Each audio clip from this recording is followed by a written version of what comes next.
Bikers corner a delivery driver in Tennessee, unaware she's a Delta Force fighter. The winding backroads of Tennessee were quiet that evening, as the sun melted into the mountains in streaks of fire and gold. Jess Carter adjusted her ball cap and checked the pizza boxes on the passenger seat. Another order down, 2 more to go. It wasn't glamorous work, but it paid the bills, and after years serving in Delta Force, just like the quiet anonymity of a small town. She turned onto a gravel road, tires crunching underfoot, when the rumble of engines echoed behind her. She glanced in the rearview mirror. For bikers, roaring up fast. Leather vests, beards, and bad attitudes. Locals called them the copperheads troublemakers who loved reminding outsiders whose town it was. Jess sighed. She dealt with worse. Much worse. The bikers sped up, boxing her in, forcing her to pull over. Dust swirled as she stopped. Before she could even kill the engine, they surrounded her car, laughing and sneering. Well, said the biggest one, tapping on her window with a thick, greasy finger.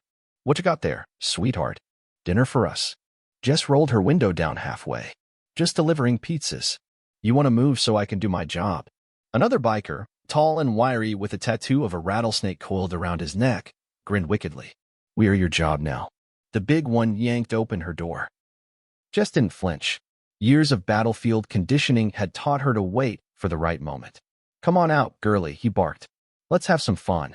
Jess stepped out, all 5'5" of her, calm as a still pond. She let them see her hands, empty, and kept her voice level.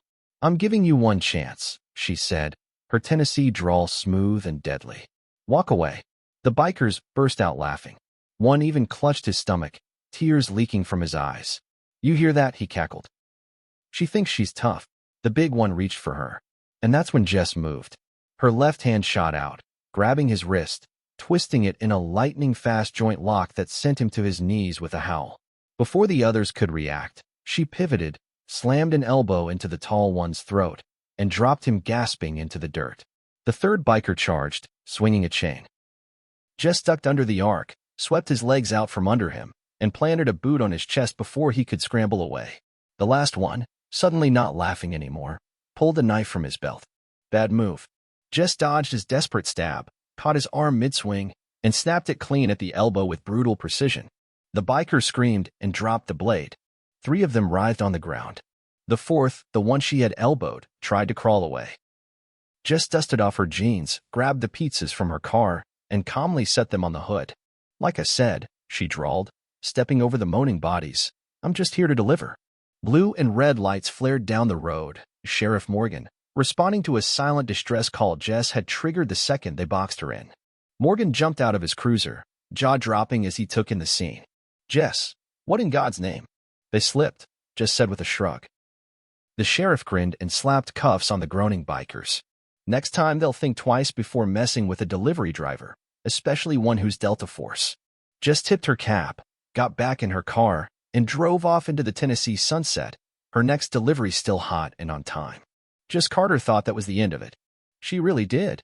After dropping off her last delivery, she headed back to the pizza shop, humming along to an old country song on the radio. Just another day. Or so she thought.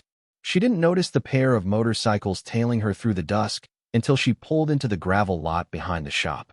Before she could react, 2 more copperheads, bigger, angrier, and meaner than the first crew, pulled up behind her, blocking her in. One of them hopped off his bike, heavy boots thudding against the gravel.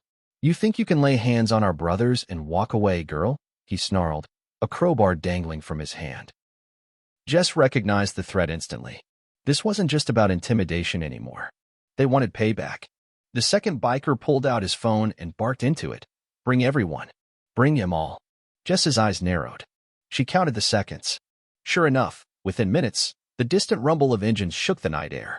6, no, 7 more bikes poured into the lot. 10 angry men in leather vests, armed with bats, chains, and ugly grins. Jess stood there, still as a stone, calculating. She could run. She could hide.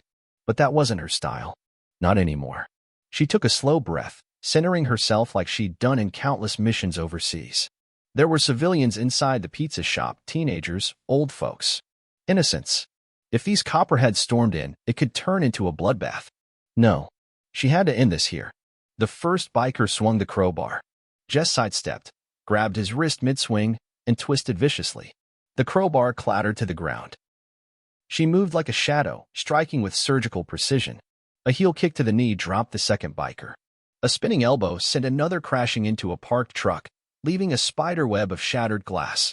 They tried to swarm her, but Jess wasn't some barroom brawler. She was Delta. She flowed through them like water over rocks, striking pressure points, using their momentum against them. In seconds, 3 bikers were down, but there were still more. One grabbed a tire iron and swung wide. Sloppy. Jess ducked low, drove a brutal punch into his ribs, and heard the crack of bone. A second tried to tackle her from behind. Jess flipped him over her shoulder and straight onto the hood of a car, denting the metal. The leader, a massive wall of a man with a scar down his cheek, roared and charged with a bat. Jess let him come, baiting him in. At the last second, she sidestepped and slammed his head into the side mirror with a sickening crack. By the time the sheriff's siren screamed down the road, the copperheads were scattered across the parking lot, groaning, whimpering, or unconscious. Sheriff Morgan skidded to a halt, stepping out with his hands raised. "Jess," he said, staring at the wreckage, "again?" Jess wiped a smear of blood from her lip with the back of her hand and shrugged. "They escalated," she said simply. Morgan just whistled low and started cuffing the down bikers. "I think it's time the copperheads found another town."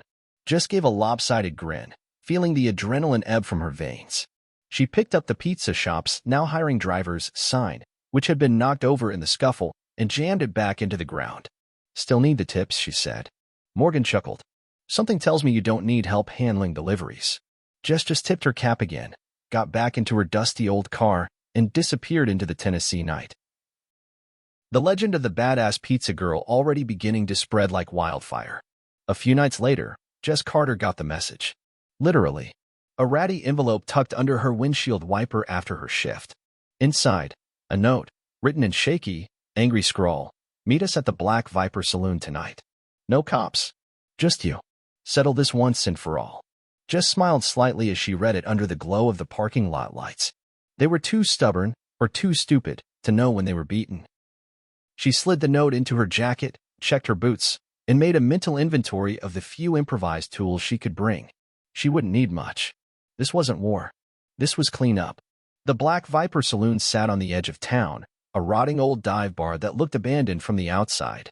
But when Jess parked her car nearby and approached, she could already hear the low thrum of music and the murmur of voices. Inside, it was smoky, dark, and crowded. At least 20 bikers, 20. Packed into the bar, leaning on pool tables, gripping pool cues like clubs, chain necklaces glinting in the flickering neon. And at the center stood the leader, Big Vince, 6'5", built like a freight train, a twisted grin on his face. Well, he rumbled when he saw Jess step through the door. The pizza princess herself. Jess said nothing. She walked calmly to the middle of the floor, boots tapping across the warped wood. Big Vince spread his arms wide. "No tricks. No cops. Just you. And us. Fair, ain't it?" Jess looked around, all exits blocked. Bottles clinked. Leather creaked. Every eye on her. "Fair," she said softly. She smiled. "You're gonna need more men." Before they could even blink, Jess exploded into motion. She ripped a cue stick from the nearest biker's hands and spun it like a staff, cracking it across one man's face, then sweeping another off his feet. The room erupted into chaos.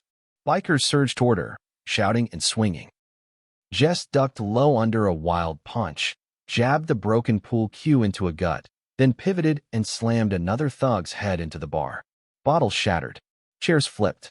Someone tried to grab her from behind. Jess drove her heel backward into his knee with a sickening pop, then followed it with an elbow to the jaw that dropped him cold. Another biker swung a chain at her. Jess caught it midair, yanked it forward, and sent him crashing face first into a table. It was a blur.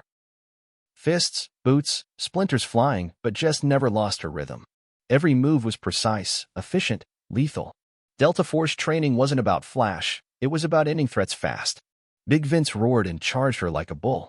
Jess sidestepped at the last moment, grabbed the collar of his jacket, and used his own momentum to hurl him over the bar with a bone-rattling crash. Half the bikers were already moaning on the ground. The other half were too scared to move. Jess stood there, breathing lightly, scanning the wreckage. "You're lucky," she said, tossing the broken pool cue aside. If this was a real mission, none of you would be getting up. Outside, sirens howled again. Sheriff Morgan and half the county cops storming in after an anonymous tip-off. Jess figured she'd leave them a few souvenirs. As she walked past Big Vince, who was trying to crawl out from under a heap of broken chairs, she leaned down. "Next time you pick a fight," she said coolly, "make sure you're not out of your league." Then she walked into the night, head high, boots steady, leaving 20 broken bikers behind her and a legend that Tennessee would be telling for years.